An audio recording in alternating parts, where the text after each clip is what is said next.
Hello, 6th grade Leap. It's Mrs. Sutter. Hope you guys are all doing good. Okay, we're going to do our lesson in our textbook today. And so if you can follow along with this video, and this is how we're going to try to set things up for the next couple weeks or so. Okay, we are going to be doing lesson 11.3. It's multiplication and division of equations. We're really getting into our algebra now. The lesson starts on page 313. However, we're going to skip that first page. It kind of overcomplicates the concept. So we're going to go ahead and go to the next page, page 314. And we're going to start where the example number 1 is underneath the black line. So if you can please get your textbooks, page 314, and follow along with me and fill in as we go.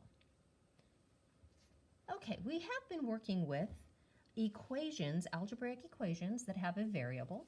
Remember, a variable is a letter, and we do not know what the letter represents. It's the unknown. We're going to be solving these equations, trying to figure out what the value of the variable is. Now remember, your variable can be any letter you want. It doesn't matter. It can be X, it can be Y, it can be A, it can be whatever you want. So for example number 1, we're going to solve the equation, and a lot of the work has already been done for you. And then they want us to graph it on the number line. In other words, graph the solution on the number line. So my problem is, for A, 9A equals 54. In order to find the value of A, I need to do the inverse operation. Now, we've already done this with addition and subtraction. Now we're doing it with multiplication and division. Notice whenever you have a number right next to a letter, 9A, that operation right there is multiplication. So the inverse operation of multiplication, remember inverse means the opposite operation, is division. So what they've done here, we talked about this last week, is they have created a division problem right here. Now it looks like it's a fraction. The more you get into algebra, you won't see it like this, divided by 9. You're not, oops, I'm sorry, I guess it might help if I showed you. You're not going to see it written like this. You are going to see it written in fraction form, just like they have it here, right here, 9A over 9. So if I want to get rid of that 9, I want the A or the variable to be all by itself on the left-hand side of the equal sign, or whatever sign that the variable is on. So if I divide 9A by 9, whatever I do to one side of the equal sign, I have to do to the other side of the equal sign. So notice, 9 and 9, if I do 9 divided by 9, I get 1. So this simply becomes A on this side of the equal sign. It could have a 1 in front of it. There is an imaginary 1 there, but typically you are only going to see the variable. You're not going to see a 1 in front of it. And you may be asking, where did they get that 6 from? 54 divided by 9 is 6. So A equals 6. Then in order to check it, we did this with adding and subtracting last week. Same idea. You're going to plug in 6 for wherever you see an A in the problem. Go back to your original problem. 9A equals 54. Plug 6 in for wherever you see the A. And that little question mark, remember, is asking, okay, is this true? Can I substitute 6 in for A, and will both sides of the equal sign be equivalent? So 9 times 6 is 54. 54 equals 54. So yes, 6 is a solution. And then don't forget, they want us to graph on the number line, so that's why they graphed 6 right there, because 6 is the answer or the solution for this problem. Okay, in the next example, same idea, but you might notice that the variable is on the right-hand side of the equal sign. It doesn't matter what side of the equal sign it's on. You're just going to do the exact same thing. Here's my problem. 18 equals 6D. I want the variable to be all by itself. So I don't want to move the variable, but I want to move any other numbers that are on the same side as the variable. So I want to move 6. So I'm going to divide top and bottom here by 6 to get D. because 6 divided by 6 is 1. Whatever you do to this side of the equal sign, you have to do to the other side. So 18 divided by 6 is 3. So according to my math here, 3 should be the solution. Let's check and see if that's correct. Look at what they did here. 18 equals 6D. Plug 3 for wherever you have a D. That little question mark is asking, is it a solution? And indeed, 18 equals 18. So 3 is the solution to the problem. And then don't forget, you need to graph it on your number line. Okay, so all that work has been done for you. What I'd like you to do is pause the video for just a quick moment. And if you could, solve number 2, your turn, at the bottom of page 314. Solve the equation 3x equals 21. Graph the solution on the number line. They did not give you a whole lot of room. You may want to do it up here, or you can even do it in your math journal if you'd like. Okay, so go ahead and pause the video and solve that. Okay, we're back. My problem was 3, and I'm going to write it up here, 3x equals 21. I'm going to plug in, or I want to get rid of that 3 because I want the x all by itself.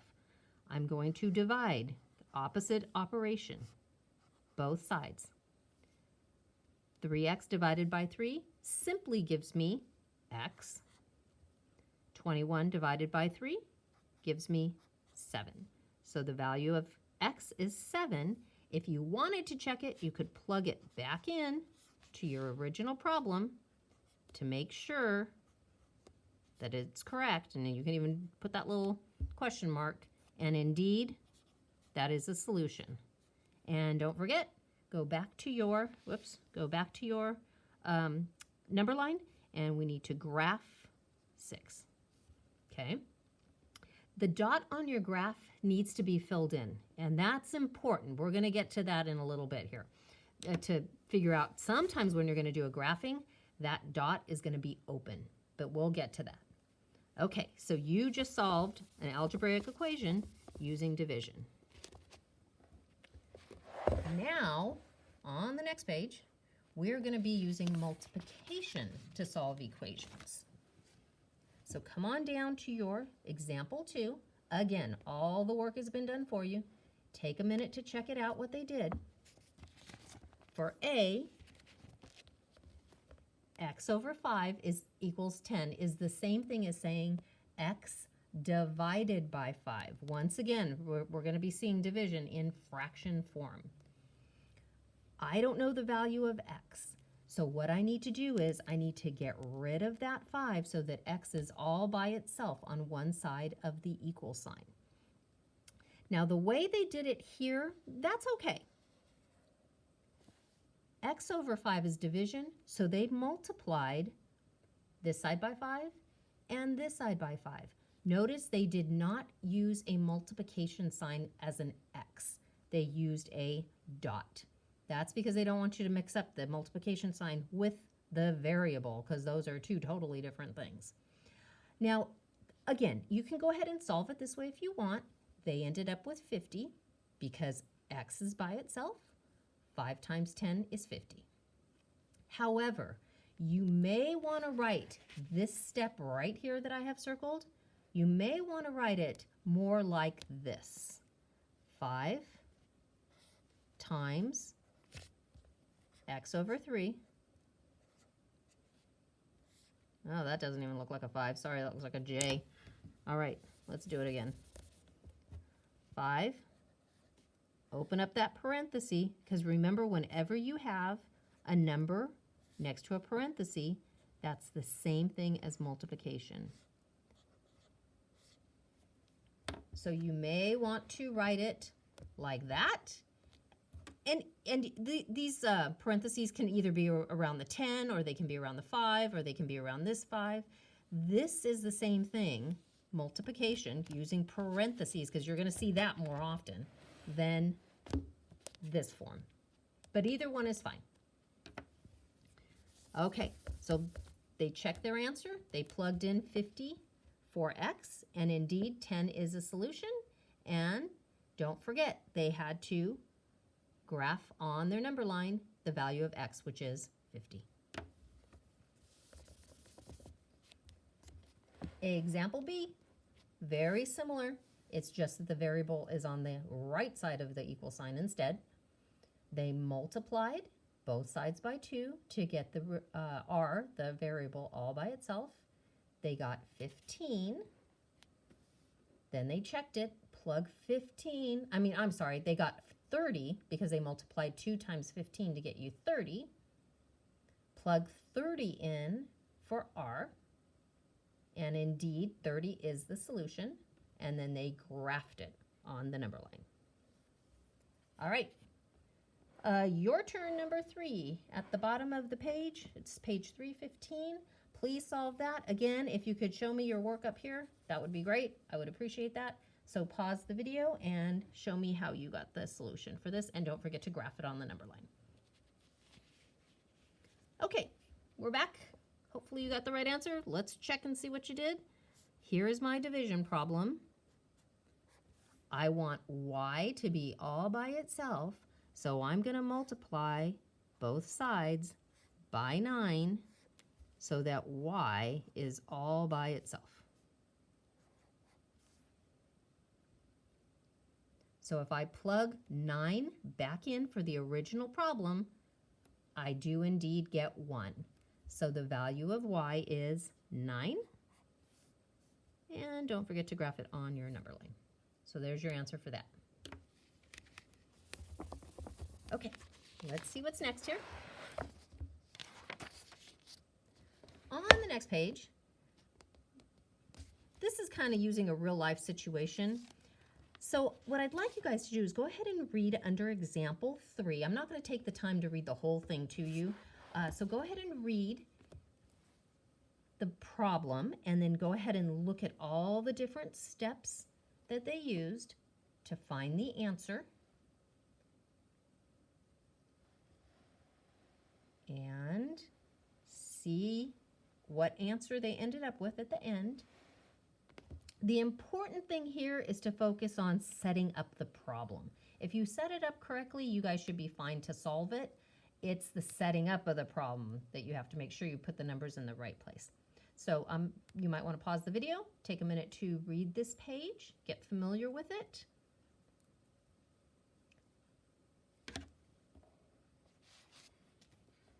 Okay, we're at the top of page 317. So this is another real life situation.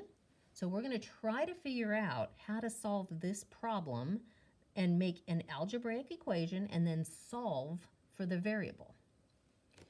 So the question is, Tyon divides his baseball cards equally among himself, his brothers, and 3 friends. That's important information, so I'm going to underline that. He has 9 cards left over, so after he's all done, he ends up with 9 cards. How many does he give away? Write and solve an equation to solve the problem. Tell what the variable represents. So I'm going to figure out what variable I'm going to use first, and I'm going to use B for baseball cards. So I have to tell you what my variable indicates. B equals baseball cards given away.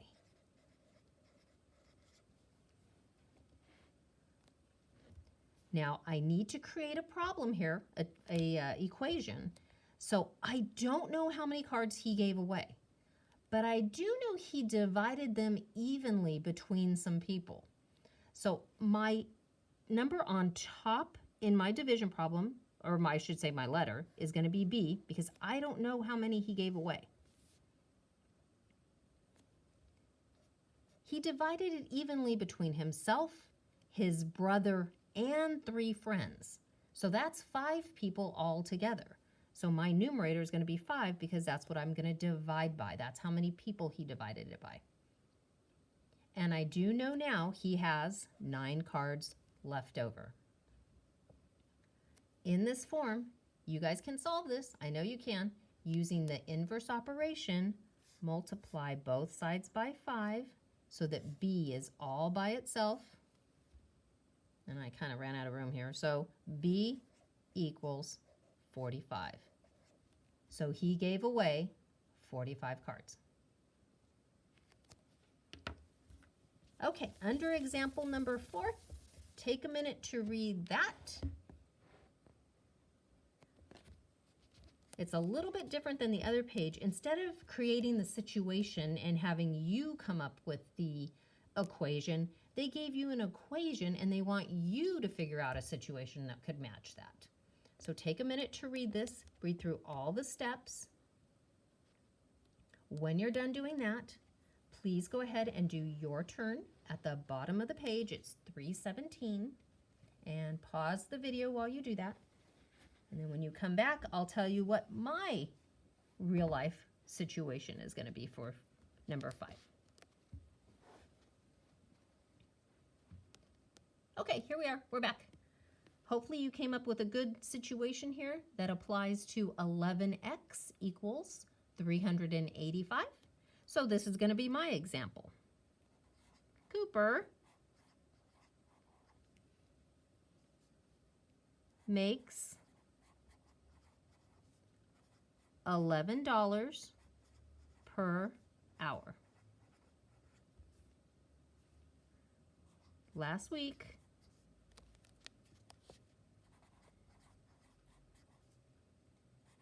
he made $385. How many hours did he work? I'm running out of room. Did he work? Let me see if I can squeeze it in here. Last week.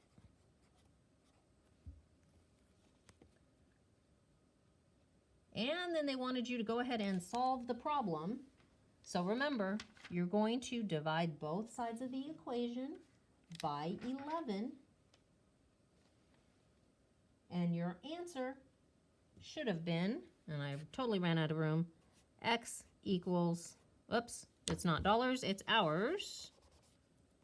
X equals 35 hours. Okay, so that's my example. Hopefully your example is something along those lines. Okay, I'm gonna erase this. And what I would like for you guys to do next is please go ahead and do the guided practice on page 318. You're doing numbers 1 through 5. Actually, yes, 1 through 5, but can you please cross out C? Because we didn't learn how to do the tiles this way. It kind of overcomplicates things.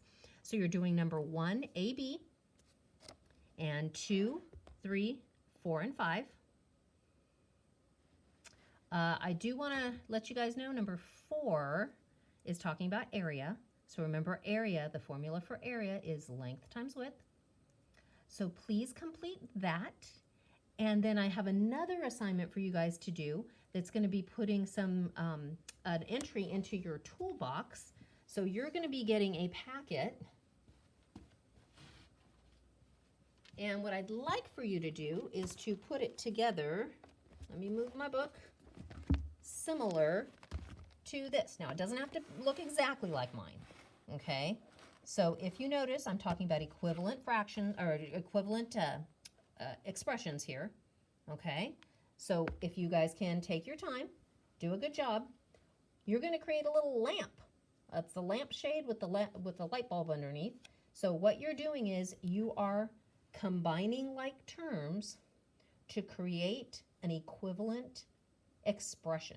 So if I have 10n plus 2n, combine the like expressions that you can, and you are going to, or the like terms, I should say, and then your answer is going to be right here on your light bulb, 12n. Okay, so if you notice, don't glue your shade down all the way. Okay, in order to submit this toolbox entry and the guided practice, in fact, in order to submit any of your work during this time over the next couple weeks, a couple of different things that you can do. You can either, the easiest way is probably to take a picture and have mom or dad send me it on the remind so that I can get it graded for you. Or you can also, and this makes it a little bit more difficult, especially when it's in your book. And I don't know how many people have printers and scanners at home. You can scan it and email it to me at ksetter@sbdiocese.org. I have office hours Tuesday and Thursday from 9 in the morning till 1 in the afternoon. So if your parent is able to bring it by, that would be great. That way I could kind of take a look at it and grade it real quick and then send the book back with your parent. So you could do that. If none of those work for you, that's okay. We'll have you just submit it when we come back to school. Okay, hope that helps and hope everyone's doing well. All right, to talk to you later. Bye.